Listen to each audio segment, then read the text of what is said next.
Hello po. Hello po mga kalingap. Hello po. Hello sa lahat. Opo, magandang araw po sa atin lahat. Isang mapagpalang araw po sa atin lahat. Po ngayon pong araw po is araw ng ano ba ngayon? Kalayaan. Hindi po, araw po ng Tuesday and it's Scout Day po. At ako po si Kalingap Ian. Kalingap Dan. Yo. Lolo. Grabe naman. Yeah. Kuya David Vlogs. Yan po, magandang araw po sa atin lahat. So ngayon po mga kalingap ay pupuntahan po natin si Kimberly. Kimberly po, so si Kimberly po yung scout natin nung nakaraang linggo. Gusto ko po talaga na mas, alam ko na sobrang deserving yan, kailangan niya talaga ng tulong. And hindi ko po kaya ng ako lang dahil di naman po ganun kalaki ang ating channel, di naman po malaki ang channel natin. Kaya humingi po tayo ng tulong sa ating mga kaibigan. So andito po sila lahat. Full support po, full support. Yeah. So tara, bigyan natin ng baon guys. So mga kalingap, punta na po natin si Kimberly po. Prior po itong mga pasulubong natin. Groceries.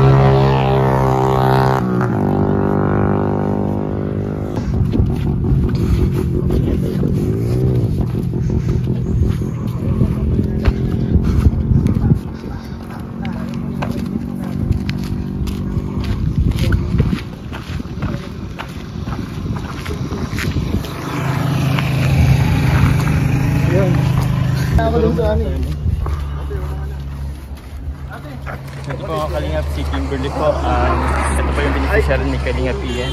Ngayon po pupunta po tayo sa kanilang bahay. Dala po natin yung grocery. Time check po. Alas 12 na bro. Alas 12 na ba? Mag-alas 12. So yun, kaya nasa kanan po tayo ng init ng araw. Nasa po ng araw.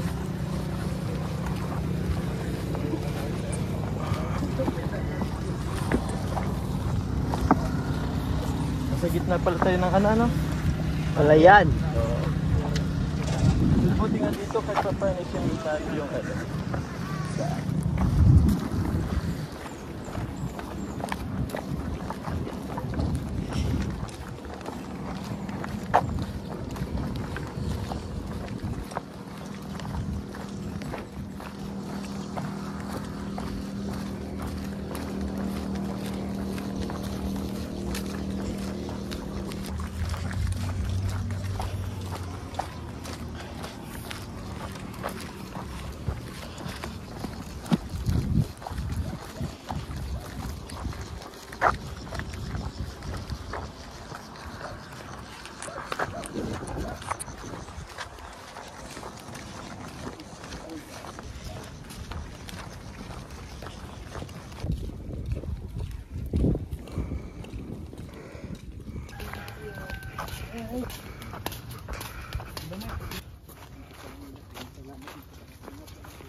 Shortcut pala to.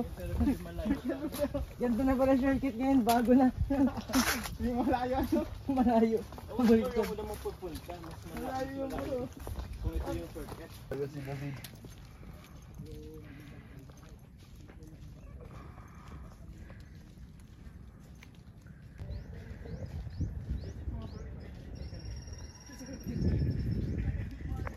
So hello po mga kalingap, andito na po tayo sa labas po ng bahay ni Kimberly. Kung makikita nyo naman po, medyo tumba na po siya.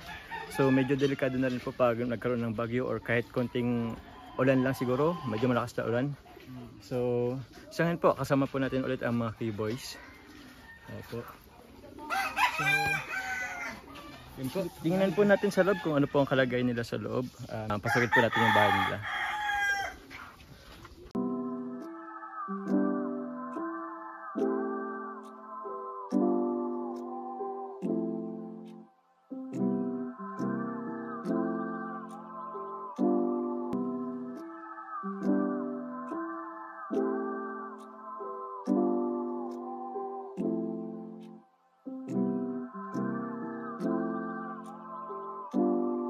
Kimberly.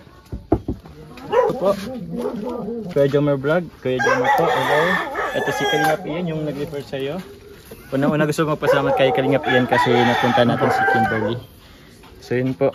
Ingat ka dyan bro, baka may matabi ka matumba. Matumba yung bahay. Okay. Tayo po kami, pasok po tayo. Ayun. Ito po pala yung loob ng bahay po nila. So ngayon po nagsisigya. Maluto ka? ng ulam? Anong ulam lulutuin mo? Nagbibili pa lang po. Nagbibili pa lang. Ito po mga kalinga po si Kimberly sa kaso ko yan po. Nagsisiga po siya ay maluto ng pang lunch. So asan yung kapatid mo Kimberly? Nandun po sa... Andun sa loob? Okay. Ano ba papa mo? Ano po si mama, si papa po, nasa nagtatrabaho po. Nagtatrabaho si mama po. Ano trabaho ni papa mo? Ano po, ng mekaniko po. Pero hindi naman po araw-araw may pag napagawa lang po. Parang on call lang siya. Opo. Si mama mo? Wala po, may sakit po yun. Ano pong sakit ni mama mo? Yung sa lamig po. Lamig? Opo. Anong yun? Parang epilepsy. Epilepsy. Ay, yung biglang natutumba. Hindi naman. Naaano po ito nalalamig po kasi dito po namin nagagalaw. Tapos natarak po ang mata. Ngayon, meron ba siyang nagamot or maintenance? Hindi pa nga po Gamot. makakapag-check up po. Wala po bagang pera. Wala akong pera. Kailan yung huling check up niya? Matagal na. Matagal na po. Ay, grabe. Ngayon, wala kang pasok ngayon? Meron po. Excuse po. Excuse ka muna. Pang ilan ka? Pang-apat. Pang-apat sa? 7 po kami lahat. 7 kayo. So, Yung 3 po may mga asawa at may anak na po. Yun yung mga nakatanda sa'yo? Okay. So, ikaw, pang-apat. O, ikaw na parang nila? Panganay. Parang panganay ng natitira mong kapatid na maliliit pa. Ay, grabe. Anong year ka na ngayon? Grade 12. Grade 12. Grade 12. Ano siya? Graduating na ba yan? Graduating. So, kumusta ka sa pag-aaral? Nakakaalam. Pero minsan na po, wala pong pamasa. Hindi ko nakakapamasa. Sa bagay, malayo yun, yung... Double ride po kasi. Double ride. O, magkano ang pamasahin mo yan? 25 po kapag padiretso na po. May mga kasabayan po Moreno din po. Kung hindi, mas lalo pag solo ka lang. Paano yan? Saan ka kumukuha ng pang gastos mo araw-araw? Minsan po nagbibigay po yung mga klase po. Padala po sila. Kaklase mo na gusto mo, nagbibigay? Kaibigan ko din po. Opo. Grabe. Pang gastos nyo araw-araw, saan ka kumukuha? Si Papa. Si Papa. Minsan, pag meron. Pag wala, Minsan po nautang po. nautang. O, saan naman yung pangbayad naman is? Pag na-4-piece po na. Pag ano po? Na-4-piece po. Yung 4-piece. Yung ng gobyerno? Buwan-buwan din naman yun. Hindi naman po buwan-buwan. Mga kapatid, nag-aaral din. Buti naman di ka pa nakaisip mag-stop. Nakaisip po. Nakaisip ka. Opo. Kasi Nga po, para po yung mga kapatid ko matulungan ko din po sa pamasahe. parang willing kang minsan mag-stop muna para sa kapatid mo. Yung pang araw-araw yung gastos, talaga parang... Minsan nga po natulog pong walang kinakain. Kasi minsan po di po naawin si Papa. Inintay nyo rin si Papa mo? Nalakad lang po yun si Papa kapag wala pong pamasahe. Napunta pong Talisay. Talisay, ang layo din. Malayo din kahit pa paano. Kasi minsan wala pa pong napagawa. So paano yan pag bumalik si Papa mo tapos walang pagkain, let's say, walang pera? Ang Pag ginagawa si niyo? Kuya po, sinasakop naman po kami. Sinasakop kayo. Nagtatrabaho po si Kuya sa Chowpan. Pero hindi naman po kulang pa nga po yun sa nila, sa pamilya. Kasi may anak na din po si Kuya. So, hindi naman sapat. Kinukulang pa rin po. Kinukulang pa din. Lalo na po ngayon, mahal na po baga ang bigas. Ano kayo pagtulog nito? Dati po dyan po yung sa amin. Tapos dito po sila mama. Dito? Opo. Paano yan? Halos, Pag-iba? Natulo na po nga. Dito na baha?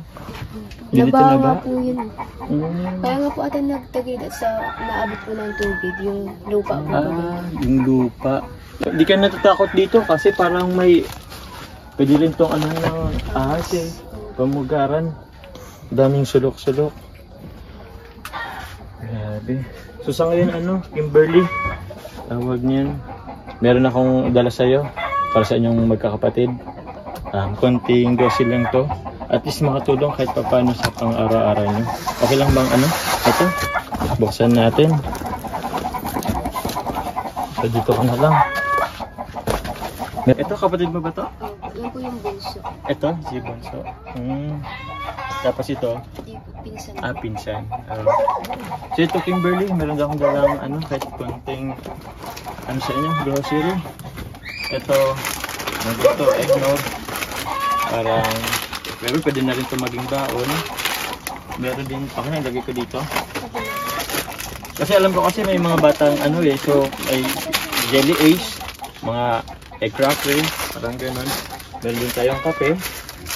And mga noodles.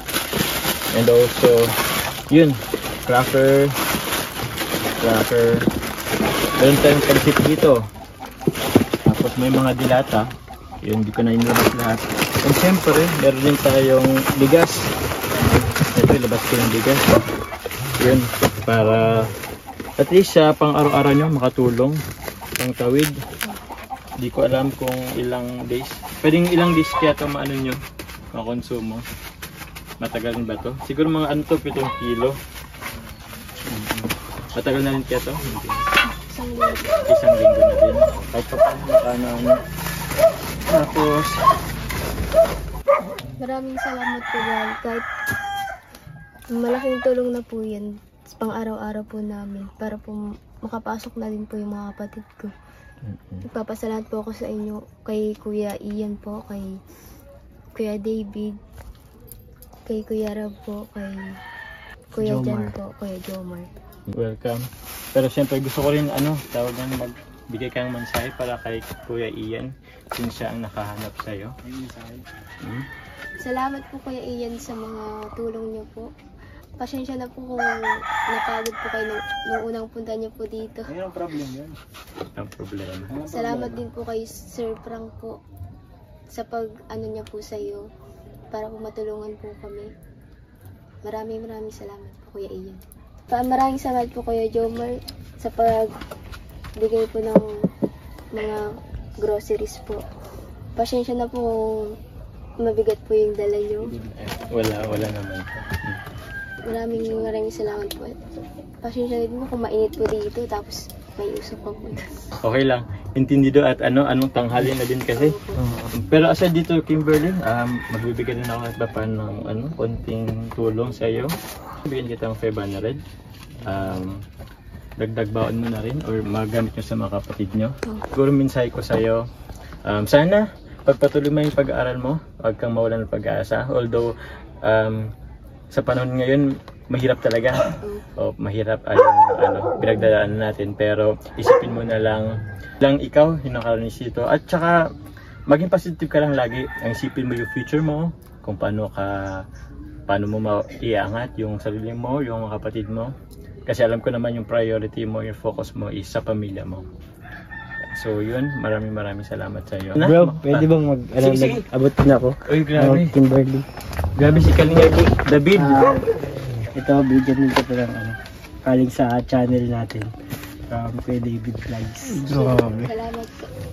At na-touch ako dun sa story ninyo. At sana huwag kang sumuko kasi si Lord may paraan ng pagtulong sa atin, basta lumapit lang tayo sa kanya. Tulad nito, isang paraan din ni Lord para kahit papaano ay maibsan. Hindi man sobrang dami ng mga naibigay namin sa iyo, pero sana ay makatulong. Kapit lang tayo kay Lord, nandiyan siya parati. Diyan si Kuya Jomar, mamahabayaan. Ito din naman si Kuya David. Kuya David, salamat sa iyo kasi nagbigay ka rin. Pasensya na dun sa bigay namin sa iyo. Thank you Kuya David. Mga kalingap, sa mga nanonood po sa atin po dito po sa vlog, may usok. Kasama yan sa effect. Pero yun po mga kalingap, sa mga napanood po sa atin, sa mga na-touch po sa buhay po ni Kimberly. Gusto nyo po kung magpaabot po ng konting tulong po sa kanya, is alam ko po sobrang laki na po yan tulong po para kay Kimberly. Pwede nyo po is-message po si Kalingap Ian sa kanyang Facebook account. Ikaw, pwede ka rin i-message. Pwede rin po i-message sa akin po. Pwede ko rin siguro ilagay dito po yung account, GCash account ko po. And pwede nyo po siyang i-text kung para saan po. Kung para kay Kimberly po siya. Or kung may gusto po kayong ipaabot na mga ipaabot po na tulong. Or kung may gusto po kayong ipabili po para kay Kimberly. Ito lang po, contact nyo lang po ang GCash account ko and text and message nyo po. So yun po mga kalingap, maraming salamat po. Sana po matulungan po natin si Kimberly. Bago Kimberly, hingin ulit kita ng last message mo po. Maraming salamat po sa mga grocery stores. Pera pong pang-allowance po. Maraming salamat po. Kahit maliit po na bagay, malaking tulong na po ito sa amin sa pang-araw-araw. Maraming salamat po sa inyo. Yun po, grabe. So yun po mga kalingap, hanggang sa susunod, sana po makabalik po ulit kami. Maraming salamat po. Sa mga hindi pa po nakasubscribe sa aking YouTube channel, please click po the subscribe button below and also po don't forget to click the notification bell para lagi po kayong updated, and also po please leave a like and comment po. So yun po mga kalingap, maraming salamat po. Sana po makabalik po tayo kay Kimberly. Don't forget rin po pala mga kalingap na pasuportan po ang ama ng kalingap na si Kuya Val Santos Matubang, Ate The Vlogs. Samahan po natin si Kalingap Jack Tapia Matubang and also po kay Kalingap Parab. So yun po, maraming salamat po. Hanggang sa muli. God bless all you po. Bye-bye po.